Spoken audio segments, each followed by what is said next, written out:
आयजा, क्या तुमने उसको सही से देखा था? मतलब कहीं वो लंगड़ा कर तो नहीं चल रही थी? ये भी तो हो सकता है ना कि उसका पाँव मुड़ गया हो और उमर उसको सहारा दे रहा हो, वरना वो गले क्यों लगाता? नहीं, पैर ठीक था उसका, लेकिन वो रोई हो ऐसा लग रहा था। तुमने ध्यान दिया? आयजा, आखिर क्यों रोएगी वो? शायद सर्दी की वजह से। लेकिन मैं बता रही हूँ, ये मामला कुछ और है। अब तुम मुझे गलत मत समझना, मैं तो बस अपनी राय दे रही इसमें हूँ। गलत समझने वाली कोई बात नहीं यास्मीन, बस वो पुराने दोस्त हैं। बेहतर है हम कोई राय कायम ना करें। कैसे ना कायम करे?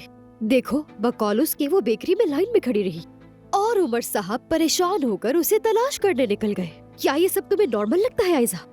अच्छा ठीक है, मैं जाकर बात करती हूँ। रुक जाओ, अभी नहीं। अभी क्यों नहीं? अच्छा, पहले मैं अंदर जाकर सूरत हाल का अच्छी तरह जायजा ले लेती हूँ। एलिफ से बात करती हूँ, शायद कुछ पता चल जाए। यार यास्मीन, इसकी क्या जरूरत है?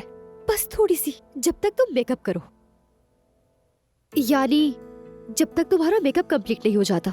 ठीक है, मान लेती हूँ तुम्हारी बात, लेकिन मुझे नहीं लगता जैसा तुम सोच रही हो वैसा कुछ होगा। हो सकता है हकीकत में उसका पैर फिसला हो। ठीक है।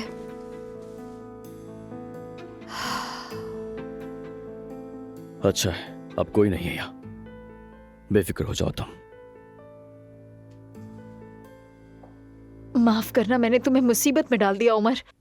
मुझे समझ नहीं आ रहा कि उन्हें मेरा एड्रेस कहाँ से मिला। मालूम नहीं, क्या पता तुम्हारे फोन से ट्रेस किया हो उन्होंने। हाँ, मेरे पास तो फोन ही नहीं है। तो फिर वो आदमी यहाँ कैसे पहुंचा? किसी न किसी तरह तो ट्रेस किया ही होगा ना। एलिफ देखो, जब तक तुम रकम अदा नहीं करोगी ये लोग तुम्हारा पीछा करते ही रहेंगे। 5 लाख रुपए है उमर, बहुत बड़ी रकम है। समझ नहीं आ रहा कहां से लाऊंगी, कैसे अदा करूंगी। बेफिक्र रहो जाओ, मैं कोई रास्ता निकाल लूंगा।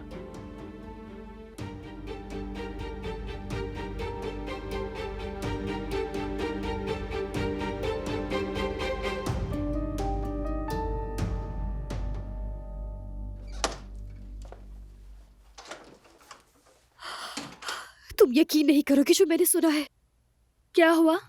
क्या तुमने एलिफ से पूछ लिया? अरे नहीं, वो तो मुझे पूछने का मौका ही नहीं मिला, लेकिन जो मैंने सुना है ना। क्या सुन लिया तुमने? मैं तो दंग रह गई। एलिफ किसी की कर्जदार है। बिल्कुल, उसने कहा था उसे इसी वजह से किडनैप किया गया था। और वैसे भी सबके कुछ ना कुछ कर्जे होते हैं। तुम पर भी तो मेहमत का कर्जा है ना, वो जो चेक वाला मामला, उसको भी तो हमें हल करना है ना। अरे अभी उसे छोड़ो। एलिफ के ऊपर जो कर्ज है वो 5 लाख रुपए है। 5 लाख? हाँ, हद है। जब लोग उसके पीछे पड़े हैं तो यकीनन रकम बड़ी ही होगी। वो सब तो ठीक है, मगर क्या तुम्हें पता है वो कैसे अदा करेगी? अरे यास्मीन, हमें क्या, जैसे चाहे अदा करे वो, ये उसका मसला है। ये मसला अब उमर का बन गया है, सिर्फ उसका नहीं है। अब सीधी सी बात है, एलिफ ने उमर से रकम मांगी है, अब तुम्हारा उमर उसका कर्ज अदा करेगा। आयजा, 5 लाख रुपए का कर्ज है।